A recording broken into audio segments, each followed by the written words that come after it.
potable, la Chambre de commerce, d'industrie, des mines et de l'artisanat a accueilli les 9 et 10 juillet les députés et les représentants de l'organisation civile pour un séminaire lié aux problèmes d'eau potable au Cameroun. Ce projet mis en œuvre par l'entreprise Cianet a pour but de faciliter l'expansion de l'eau potable à tous avec un prix abordable selon les revenus de chacun.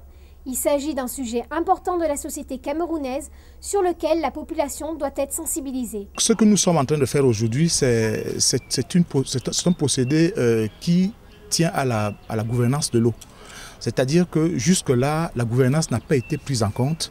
C'est-à-dire gouvernance, j'entends par là le fait que les populations pour lesquelles on réalise des projets et des programmes, et l'enquête va le démontrer tout à l'heure, c'est-à-dire que ces populations ne sont pas satisfaites ou alors les solutions qu'on leur apporte ne sont pas adaptées.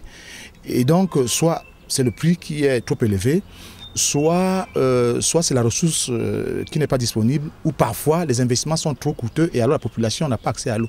Et donc maintenant, il y a un mythe dans la société camerounaise qui veut que on parle de gratuité de l'eau, mais c'est un mythe qui est en train de s'effondrer. Il est absolument nécessaire que la société civile se positionne et que nous pensions beaucoup aux pauvres.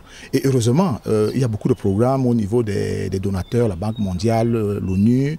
Il y a des choses qui se font, heureusement. Mais au Cameroun, la société civile est restée un peu trop longtemps en retrait. Donc il faut qu'elle se positionne. L'accès à une eau potable doit se généraliser. Un défi ambitieux pour Cianet qui souhaite que chaque citoyen camerounais jouisse du droit d'accès à l'eau potable. Un droit pour promouvoir une meilleure hygiène où se désaltérer ne signifiera plus s'intoxiquer. Le calme et la sérénité règnent à nouveau